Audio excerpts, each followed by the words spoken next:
L'année dernière, je ne faisais que ça. Scroller, me distraire. Au point de ne rien créer ni publier. Et puis, quelque chose a tout débloqué. Être moyen, être normal, ça m'a toujours fait peur. Pas agacé, peur. Chaque matin, elle me hante. La version de moi que je refuse de devenir. En surpoids, affalé sur un canapé, racontant des vieux souvenirs. Comme si ma vie était déjà derrière moi. C'est tout, sauf une partie de payer.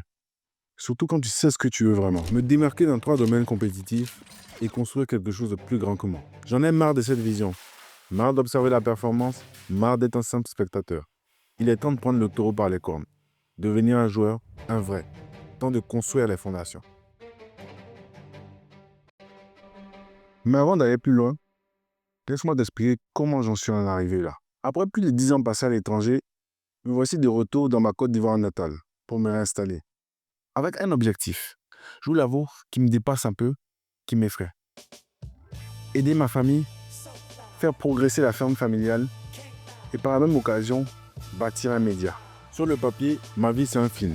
Le matin, je suis chef de projet piscicole, l'après-midi, athlète, le soir, créateur de contenu. En vrai, c'est un peu moins le cas. En tout cas, ces 2 derniers mois. Je suis censé être l'homme le plus occupé du monde. C'est plutôt occupé à chiller et ambiance de dimanche. Scroller escapadeur, manger tout et n'importe quoi, enchaîner les soirées. Mes standards ont littéralement disparu. Et pour quelqu'un qui est terrorisé à l'idée de gâcher son potentiel, c'est paradoxal. Tout ce que je voulais, c'est que le petit Henri Charles soit fier de moi.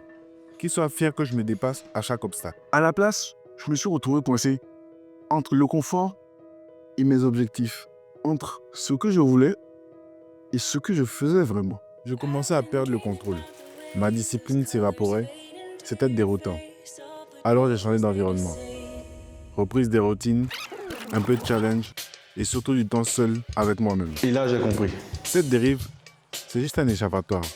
Une manière de fuir mes peurs. Le problème, c'est que ça me mettait loin du plan initial.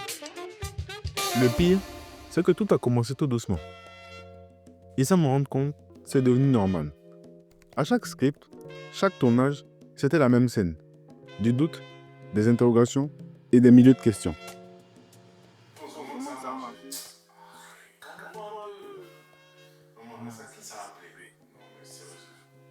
Sans m'en rendre compte, j'ai commencé à repousser les deadlines. 1 fois, 2 fois. Et au bout d'un moment, c'est devenu une habitude. C'est fou comme la peur sait se déguiser. Elle ne crie pas, elle chuchote. Et à force, on finit par l'écouter.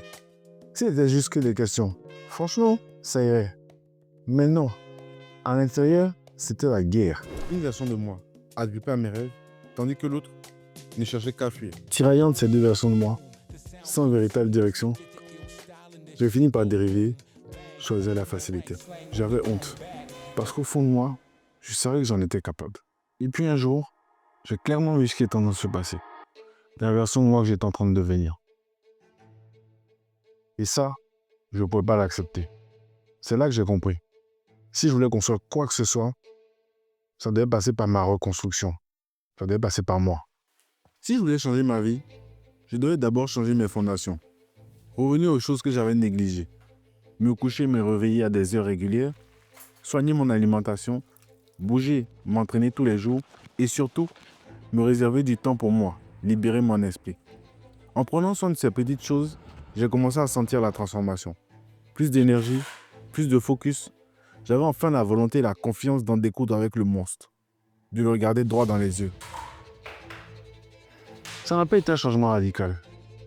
Juste une évolution progressive. Un élan. Le momentum qui me manquait pour revenir sur le droit chemin. Bon, maintenant que mes fondations étaient solides, il était temps de revenir à la création de contenu. Les premières séances d'écriture, pas fluides. La petite voix était encore là. Mais cette fois-ci, je n'ai pas fui, j'ai juste continué. Résultat des courses, la peur a complètement disparu. J'ai des scripts qui sont déjà prêts pour le tournage. J'ai même des vidéos qui sont déjà montées. J'ai pris de l'avance. Je me suis jamais senti autant confiant pour mon aventure de création de contenu. En vrai, tout ça c'est évident. La base de tout, c'est l'énergie. Être fit, mentalement et physiquement. C'est biologique.